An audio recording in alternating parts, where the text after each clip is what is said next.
And I just thought I would give you an outline of what we'll be covering today between us. So we're going to look at, give you an introduction to the National Whistleblowing Standards and more widely the role of the INWO, but recognizing that as, you know, people and who'll be supporting, you know, your colleagues, your members, what we will try to do is always give you a sort of, oh, I can see a hand up. I'm not sure if that's a hand with a technical thing. Yes, sorry, it's me. Sorry, I was just going to ask if we will get a copy of these slides after. I didn't mean to interrupt you, I apologize, but I just was wondering how much note-taking I need to do. Oh, no problem. There will be a copy of the slides and we will make the recording available as well. Fantastic, thank you very much. Cheers. No problem. I'm quite pleased with myself. I spotted a hand. Thank you. So we're going to, you know, try and interweave with this advice. And there are some things that seem quite basic, but are actually really important, you know, like how to identify a whistleblowing issue, because the new standards have tried to be a lot clearer about the difference between whistleblowing and HR. We're going to have a scenario that we will look at with you. Then what to do when somebody actually seeks your assistance. Again, we'll look at a scenario, and then we'll talk about how to get the most out of the process. And within all of this, you know, if there are any questions or issues or you're not clear, please just pop them in chat and or write them down and save them to the end, and we'll happily go through those together. Now, at this point, you'll be glad to hear I'm going to stop talking, and I'm going to hand over to Fran, who will start talking about the standards themselves. So thanks very much and appreciate you all being here. Thanks, Rosemary. I thought it would be helpful to have a quick run through the standards. I hope you've had a chance at some point to do the INWO training that's on Curious to Learn. If you have, this will be a bit of a reminder for you. And if you haven't, it will give you hopefully enough structure that you understand what comes next. In applying so in terms of who the standards apply to, they apply to any and all NHS providers, anyone that's delivering an NHS service by or on behalf of an NHS service.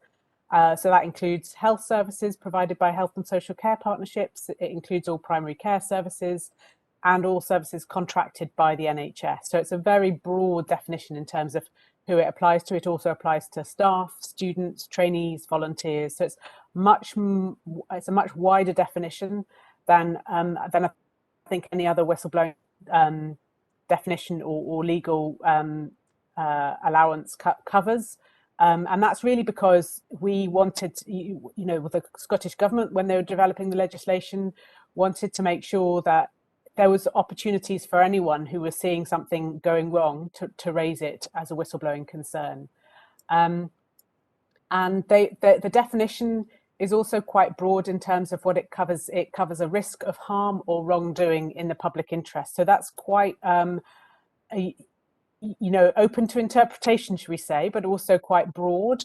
And that's something that we're getting used to working with that definition. And we're very happy to give advice to people that phone us that want to kind of talk through whether something should be whistleblowing or not. And we'll cover that in a bit more detail. It's a clear two-stage process, one with a focus on early resolution at the stage 1, frontline stage of 5 days, and then the full investigation stage, stage 2, with a timescale of 20 working days, an aim of 20 working days. There is allowance for that to extend if the investigation requires that. But the critical elements that in terms of the procedure are to encourage raising concerns as early as possible, either with a line manager or through an existing other business as usual process or route, like reporting something on text or using an existing review process. It also provides full confidentiality and protection for anyone involved in the process, so not just the whistleblower, but other witnesses as well, and anyone that's accused of wrongdoing should be protected through the process, and should be offered support through the process as well. And importantly for us, access to the process doesn't only rely on going to your line manager. There is a route through confidential contacts, and we're promoting that as being a really safe way, because the confidential contacts can keep the information about who's raised a concern as confidential as possible, sharing it with as few people as possible, passing it on up to make sure action is taken. So that's one of the best routes in. They're often more familiar with whistleblowing concerns as well. They're more likely to have had other people come to them, either seeking advice and information or raising a whistleblowing concern directly. So they'll have had a bit more exposure to the process than a line manager might. And they should be able to give information and advice to trade union reps as well as to your members. So you can call on them if you're unfamiliar with the situation. And we can also provide advice. The INWO team are here and happy to provide advice to trade union members, trade union reps on behalf of their members, or to speak to your members directly. That's absolutely fine.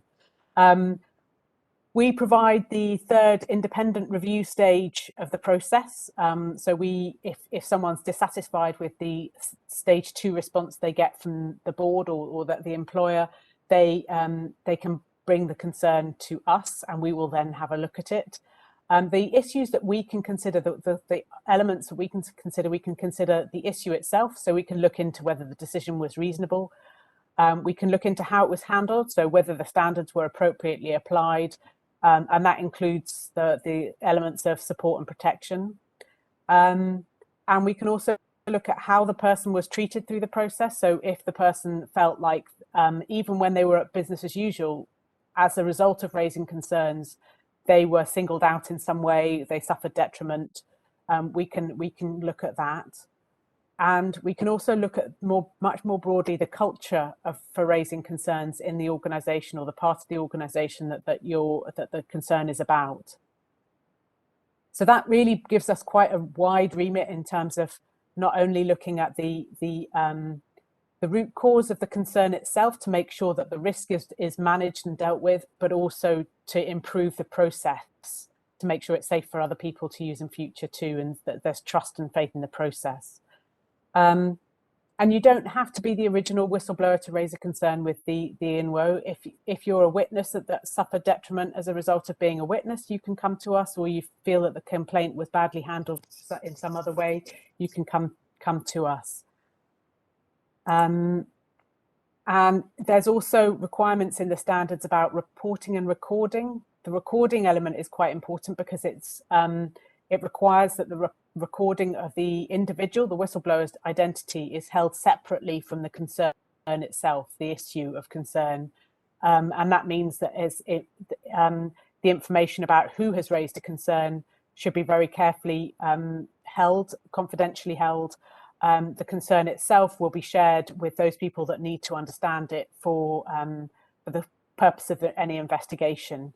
And that can then feeds into, there's quite clear criteria about what has to be recorded in terms of timescales, in terms of the issues raised, and that's then reported on with reporting to the board on a quarterly basis and publicly on an annual basis.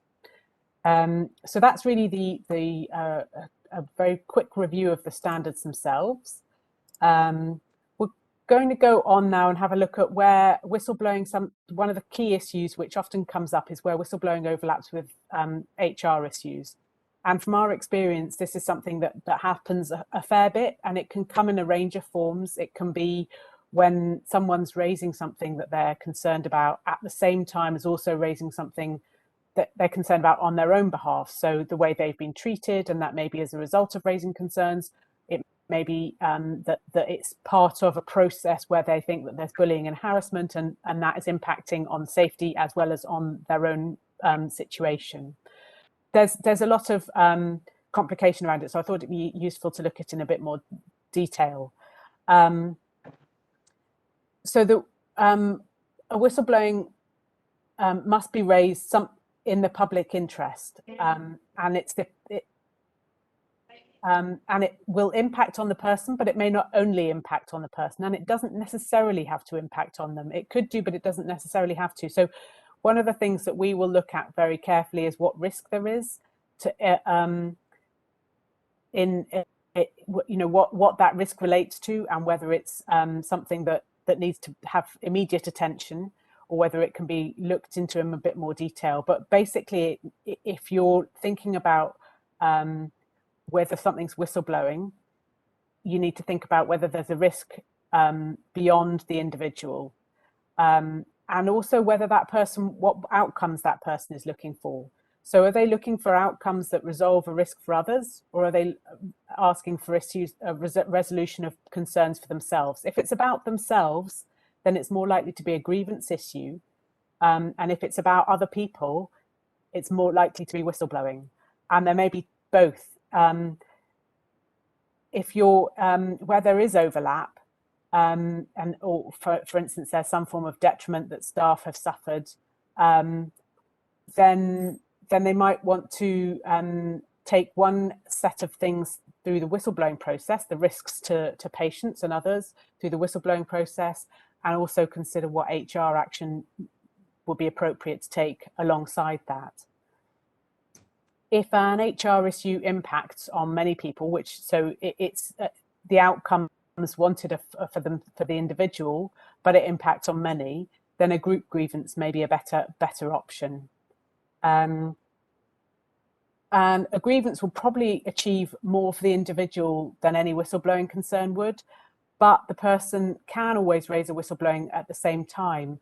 And it's important to be aware of the benefits of whistleblowing, because the people that raise concerns will need to know why it's helpful for them to use the whistleblowing process rather than just raising it as business as usual through an existing route, or why it's appropriate for them to access the process. And one of the key points is confidentiality. As I've mentioned, the way information is held, it's held confidentially. As few people as possible will hear about the fact there is a whistleblowing concern and what it relates to, and certainly as few, potentially even fewer would hear of the identity of the whistleblower. And it separates an issue of concern from other and existing HR processes. It allows for action to be taken on the issue of risk, separate from HR, and it protects everyone involved, and that includes other witnesses. So some of your members that may be called as witnesses will benefit from that protection if someone's whistleblown. If the whistleblower chooses not to access the standards, then witnesses don't have that protection either. So it's something to think about in terms of how wide the impact of this might fall. And also, obviously, you can access the independent review if you've taken it as a whistleblowing concern.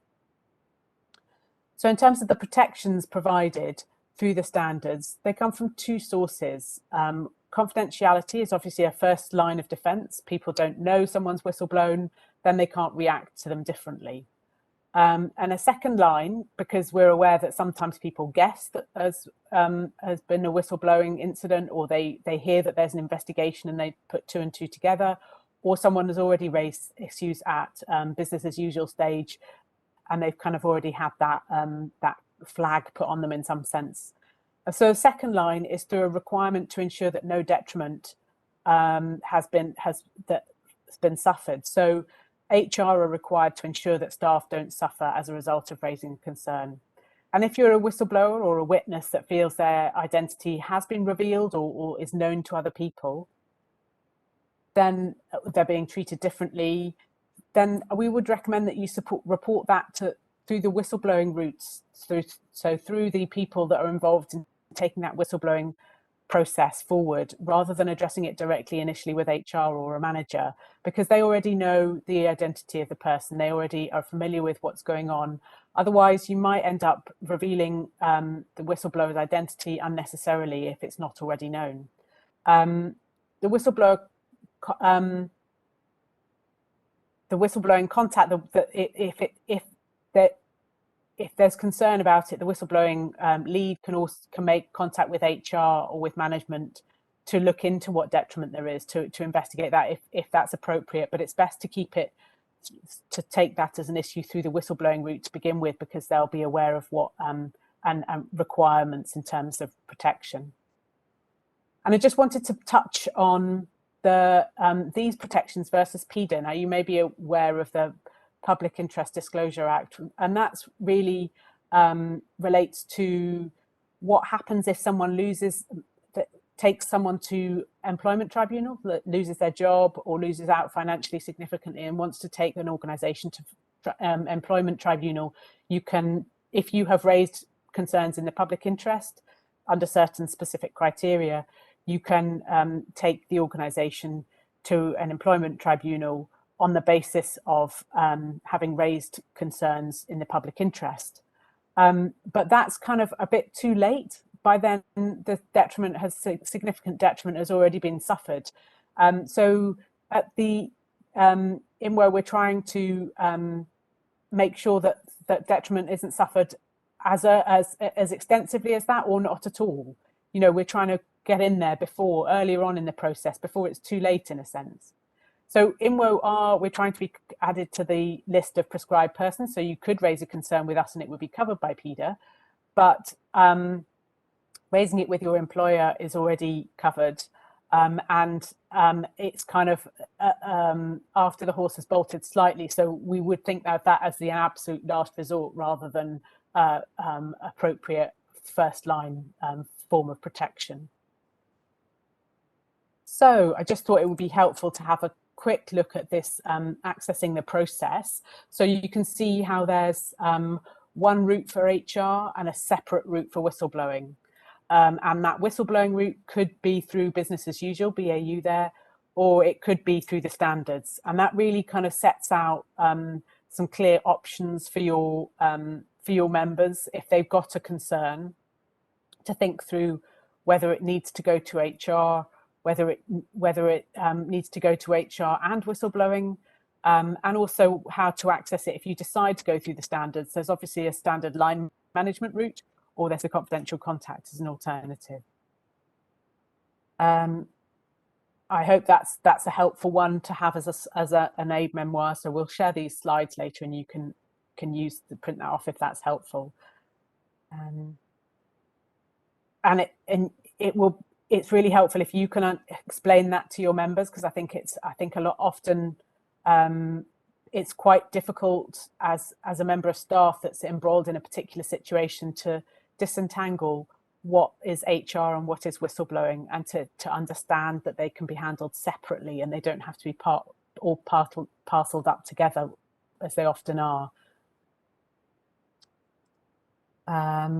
So we're now moving to the first of our scenarios, and I'll hand over to Stephen and Mike to take us through this. Thanks very much, and I hope you can hear them okay. Yeah, thanks, Fran. It's Martin Mackay here. Can folks hear me okay? Yep.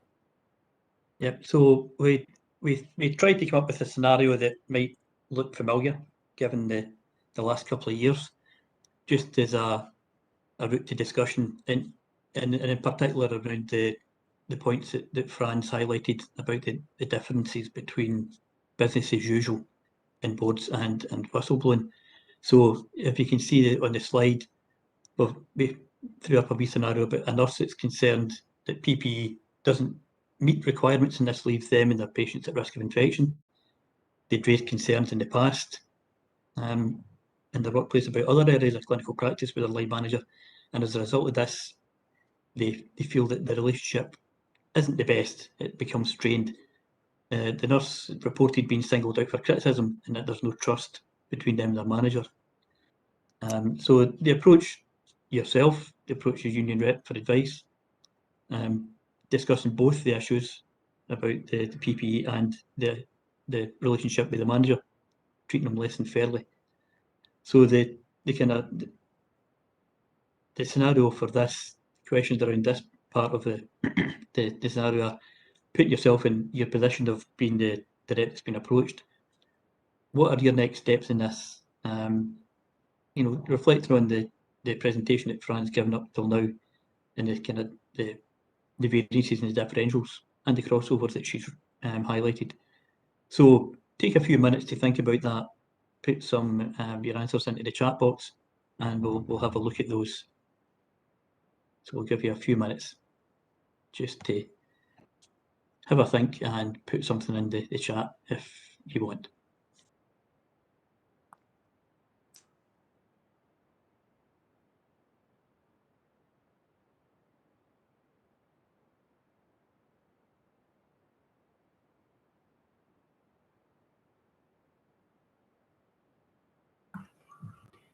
Martin, would it be okay to show us the screen that, again, that had the roots on it, whether it's HR or, yes, thank you very much. Cheers. No problem. Thank you, Fran.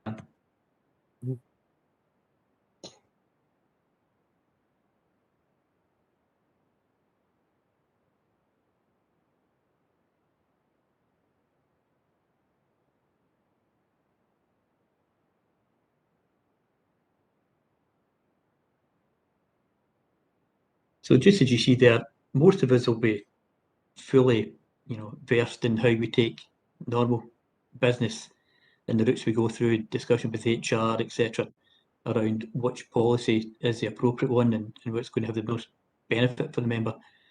But this session obviously is about the whistleblowing route that many of us hopefully have less experience around, and to give you some ideas of where the difference is.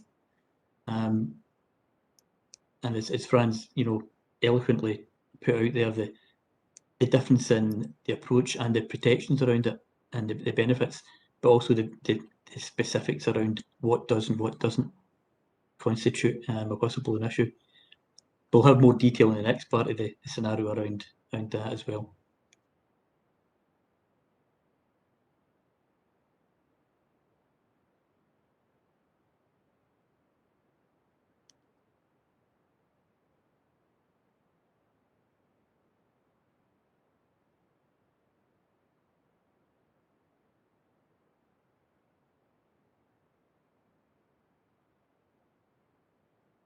Thanks, Graham, for kicking us off there.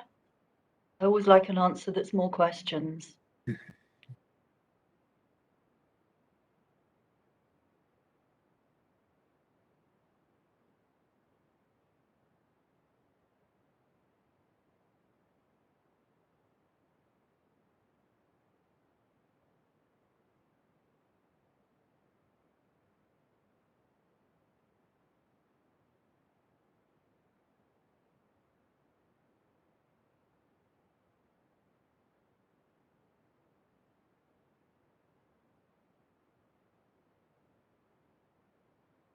Yeah.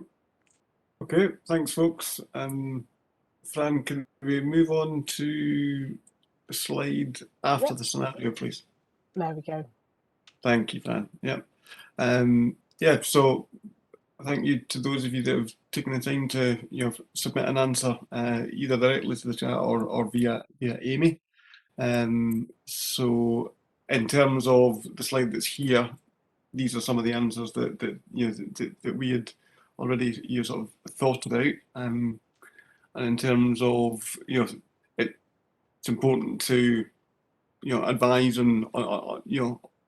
advise the union member whether or not the whistleblowing procedure would be appropriate, and of course need to consider whether or not business as usual has been tried, and that it's really important that the individual, so the union member here, the nurse with the concerns, understand it's up to them and not the board or the employer as to whether or not it's whistleblowing or business as usual. The NHS board can then determine if they think something falls within the definition of whistleblowing, and if the board comes to the conclusion or believes that it doesn't meet the definition, that decision in and of itself can be taken to the INWO for review, which should be relatively straightforward to do, given that the whistleblower must be informed in writing of any decision. And of course, as with with the scenario here, if there's overlap between the whistleblowing and the sort of HR issues, then and if there's any concerns or lack of certainty, then of course you as the rep and and or the member, you can phone the INWO directly to talk through the issue and get their input at an early stage. Thanks again, folks. Hand back to Fran. Oh, sorry, Rosemary, your hand is up. Sorry. Yes, thank you. That's really good advice. The other thing that it might be worth bearing in mind is if it does go down an HR route and you and your the person you're supporting think it should have gone down a whistleblowing route, you can come to the INWO and we will look at that decision if somebody tries to whistleblow and is sent in another route. But the other thing, and this is probably much within your current areas of expertise, is that the standards also give guidance on trying to resolve things, and it's not unusual for an NHS organisation to say, well, why don't we try some mediation? That's all well and good, and we'd encourage that sort of approach. But I would echo the sort of advice Fran was giving earlier about make sure that's done within the context of a set down standards and procedure, and it's not done as a way of trying to circumvent either HR or whistleblowing procedures. And it's something that you probably would be more aware of with your experience than perhaps whistleblowers or potential whistleblowers who come to you. Now, the second reason why it's very important for me that the standards are used and they are the route into, for example, if there's a lack of confidentiality, is my powers also include looking at the way a concern is handled. And I can make decisions and recommendations about the way a public body has handled a particular concern. So if there was unnecessary and wrong disclosure of somebody's identity, I can make a finding about that and require action from the organisation. So I just thought I would add those because they seem to sit well with this scenario. Thank you. Thanks, Rosemary.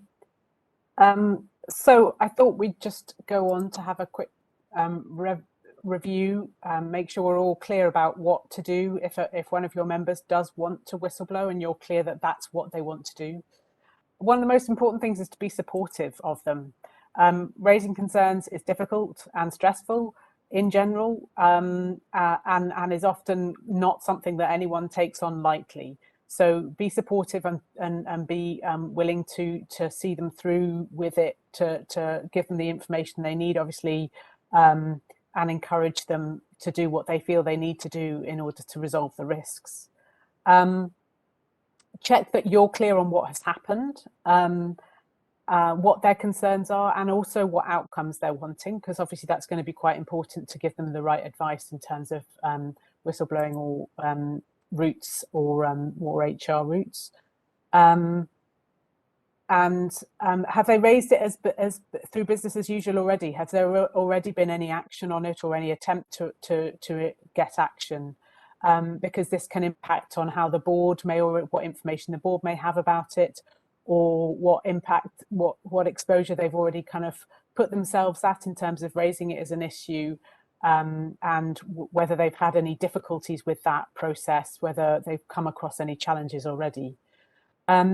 It's important to explain the process, obviously, particularly who can raise it, who they can raise it with in the board. So it's worth knowing ahead of time who the confidential contacts are. Would they be more comfortable speaking to someone in senior management or their line manager? Establish what their options are there.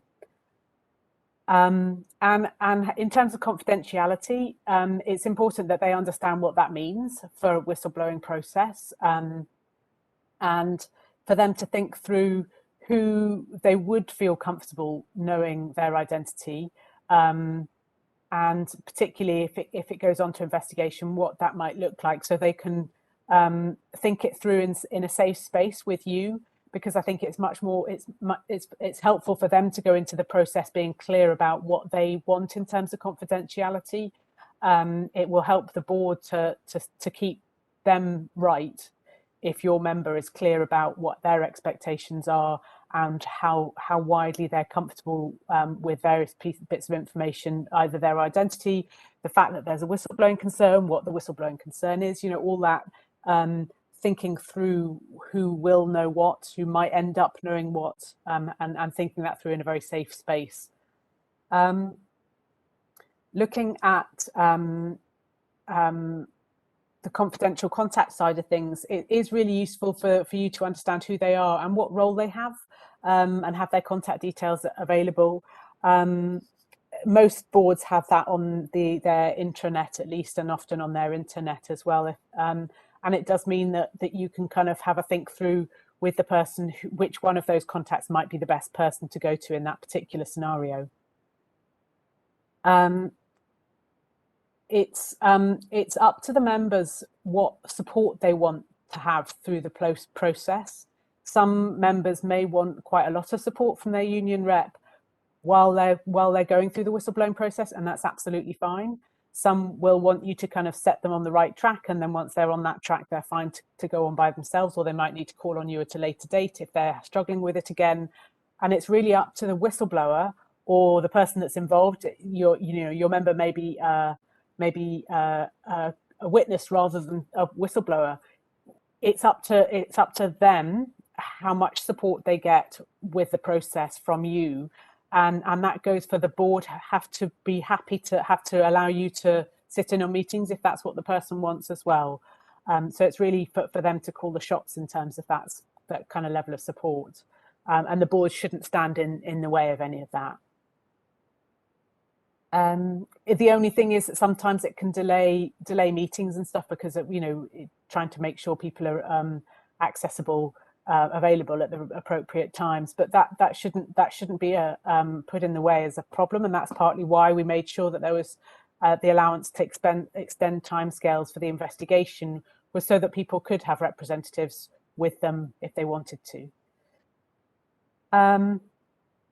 And it's maybe particularly important in the early stages, when different people within the process are getting to grips with what's been raised, and they ask the same and similar questions, to have someone like yourselves there to steer things along, to make sure that the person, if it's difficult for them to go through that information again, that they're giving a consistent story, that the information being shared with different people is complete, because you're probably likely to have had been involved in more of those conversations than any one other person that's involved, like the confidential contact, and then again with the whistleblowing leads, and then potentially again during an investigation. So that's a bit about what to do when someone comes to you. I'll hand back over to Martin and Stephen for us to progress with this scenario. Yeah, thanks, Lynn. So back to excuse me, my hand was up. I had a question for Fran. Sorry, I didn't see that. Go for it. Thank you. Right. So I was going to ask. You mentioned there delays in this scenario that we've got. If there isn't sufficient PPE, or if not of sufficient quality, isn't there a risk that patients could come to harm, or staff, while people are trying to coordinate busy diaries and have multiple meetings and that kind of thing? Is there a risk? And also, would there be any advantage in terms of timescale in choosing to raise things through the whistleblowing route than instead of BAU or instead of HR, because of time? Okay, that's a good question. I think it depends on the scenario. If you're talking about the scenario you've got at the moment, there's no reason why raising something through your line manager, but as a whistleblowing process, should take any longer than raising it through your line manager for any other reason. The only thing that your line manager would have to do differently is they'd have to record it as a whistleblowing concern if it was being taken through the standards. The actions after that are really very similar. in terms of, if it's a stage 1 issue, then they'd need to make sure that it was being resolved, and that would be the outcome of it, or being looked into. If that was, I think I see what you mean in terms of you want the risk to be resolved, and that is part of what you're doing with an investigation, is identifying what the risk is exactly and resolving it as quickly as possible. When I'm talking about delays in terms of meetings, I think I'm thinking of more complex scenarios than that, where you've got a range of information that you're needing to share with an investigator, who will then look into whether, and sometimes it's a case where there's various parts of a concern, and some of those can be noted and taken forward really with great speed because they're imminent risk, and other elements of it might sit in terms of, okay, we've seen that risk isn't going to be responded to immediately. There's no imminent risk, but we need to look into it for potential for the future. So for the PPE, you might think, well, okay, we need to make sure that there's availability of PPE in that particular department right away, and then we'll look into where the problem was with delivering it in the first place and how we can avoid it happening again. Does that help at all? Yes, thank you. Okay. And obviously, Fran, I think we kind of had this the last session, the unintended consequences of picking a scenario. It's part of the business as usual. You would expect, if it was raised this particular scenario, that you would also, it doesn't, because it mentions under business as usual, it gets us thinking about grievance or HR meetings or other supportive conversations. It doesn't exclude taking advice and taking issues through the health and safety route in this particular scenario. So it was, we didn't throw everything into the mix, but we understand that when we put the scenario up, it gets you thinking down a certain track. But obviously, if there's immediate risks, you would take that through health and safety route to ensure that there was immediate action if required. The business as usual or the whistleblowing route will give you I suspect a longer term and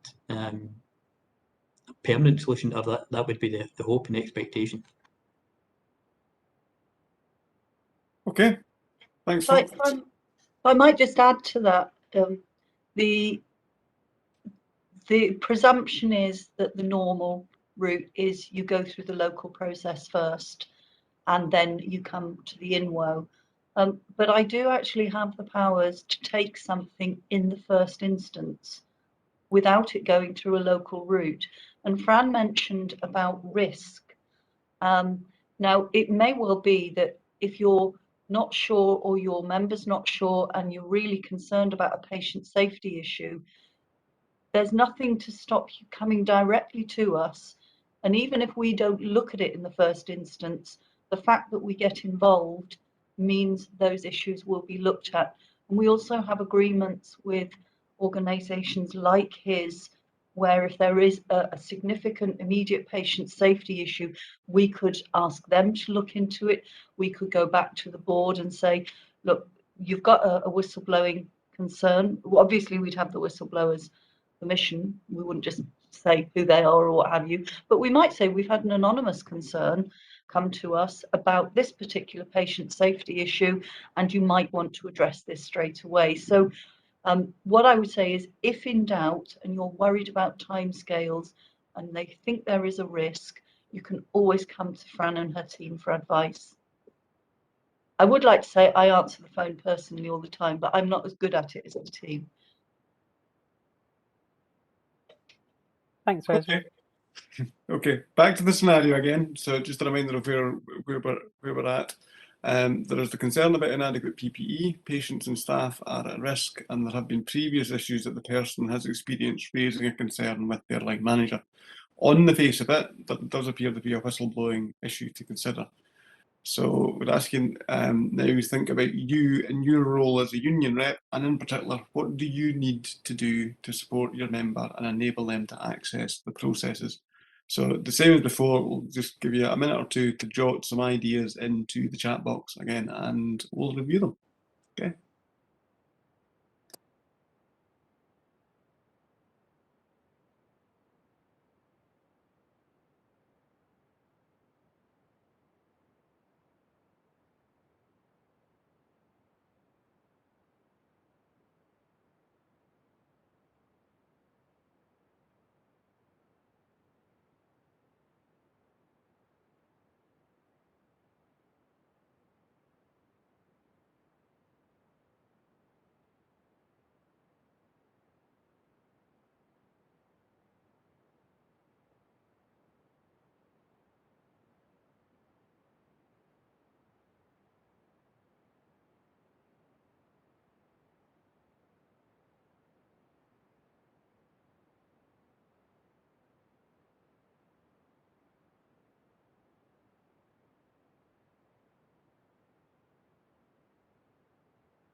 Okay, I think we've had. I see one answer in the chat. I think the last time round, Steve, we called this the teaching your granny how to suck eggs section of the process, and it's and hopefully we all know in our roles how to support a member. I mean, if we go into and there's a couple more coming in now, but hopefully we'll have them captured in what we've already seen before and having the next slide.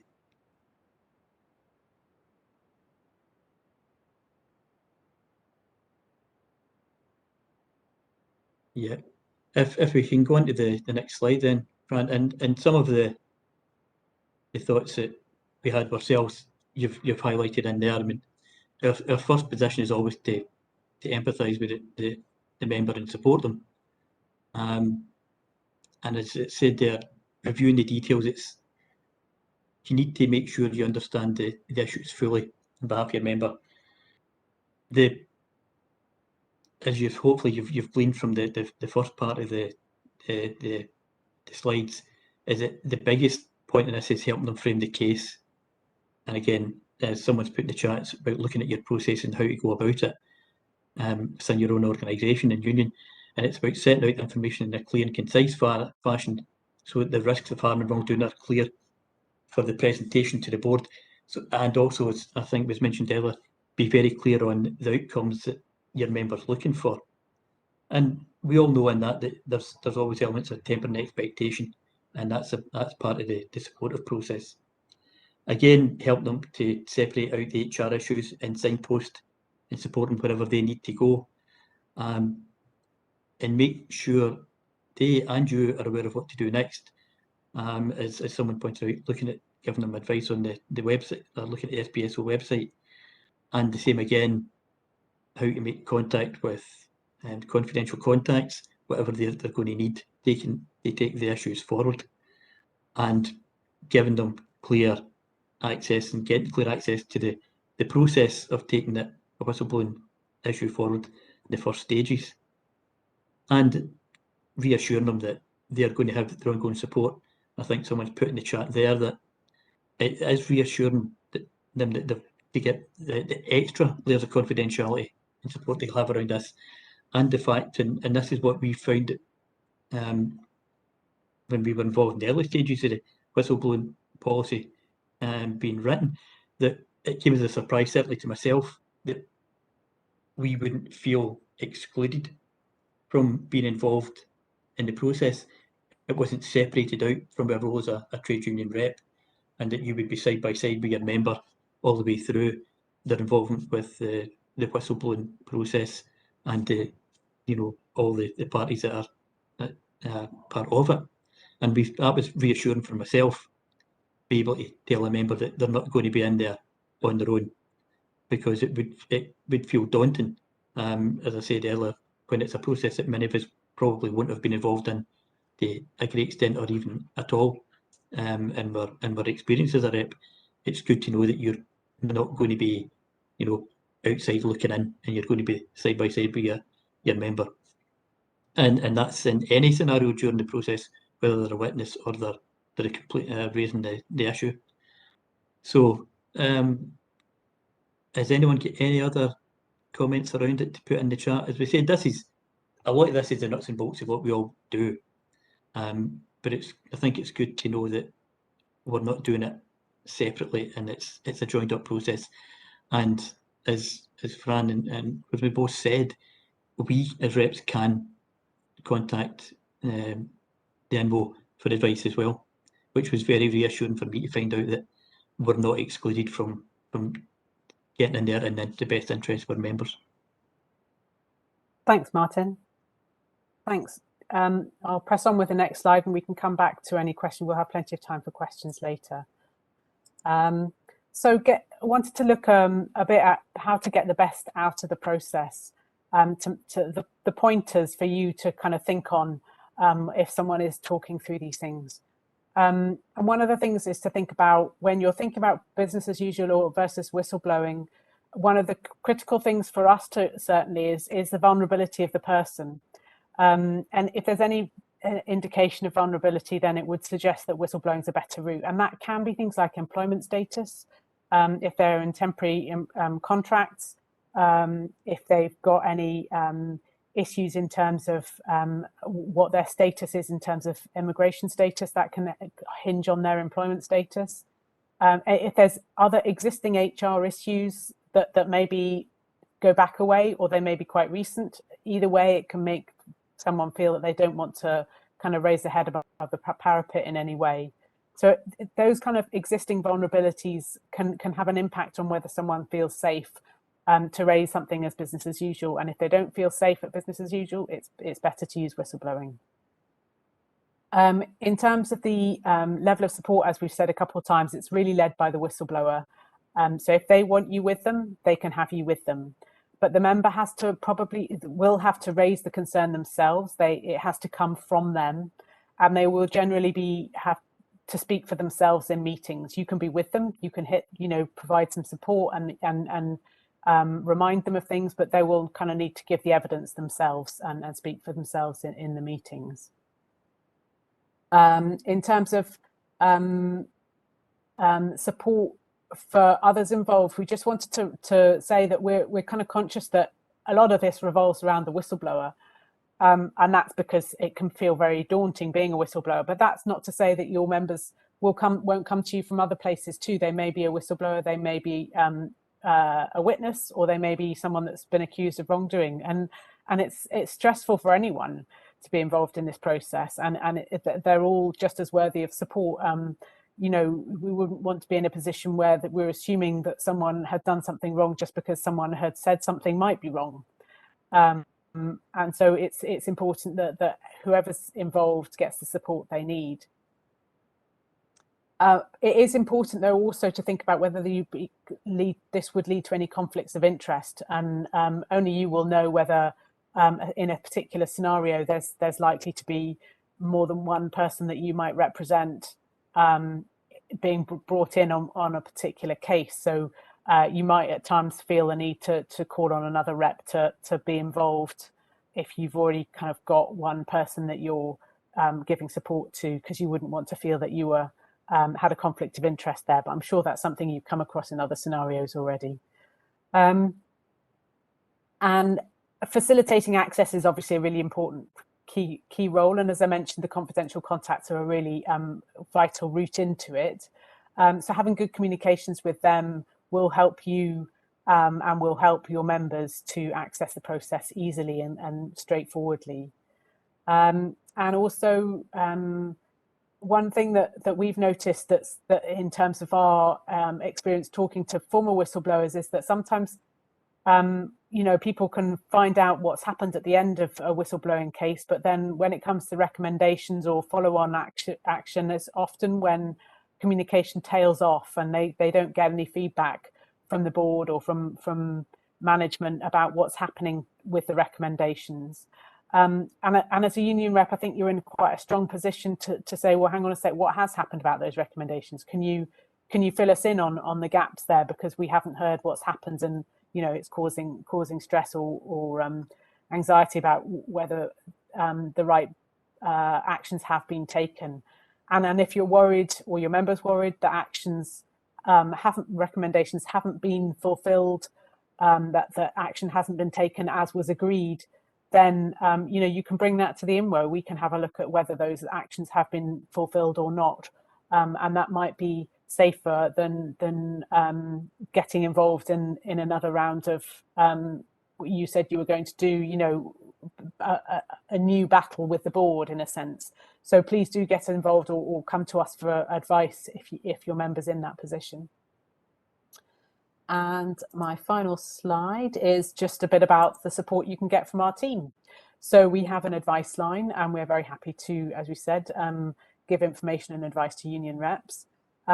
We've had good feedback from the reps that we have given advice to. This is a new process. We're all learning. We're keen to make sure that it runs as smoothly as possible, and so that's giving information to as many people as possible that are involved in it. That's always something we're more than happy to do. I thought it might be useful to take a couple minutes to tell you about the monitored referral route, which is something we have in our process. So when a case comes into us, we consider whether it's what we call mature, which is when something's been through the local process or not. And normally we would, you know, if something's already been looked at the local at a local level, we would definitely be happy to have another look at it and to be at that independent review stage. But if something hasn't been through the local process, then we'll have a think about why not. If it's just that the person didn't know about the local process, then we'll signpost them to the confidential contact. We'll make sure they've got the information they need to raise it locally. If for some reason they're really reluctant to do that, they feel that it's going to be difficult for them to do, there's going to be problems put in their way from doing that, or they're being denied access in some way, then we can use the monitored referral route to enable that to happen. That means that we would write to the confidential contact, putting them in touch to expect a call from the whistleblower.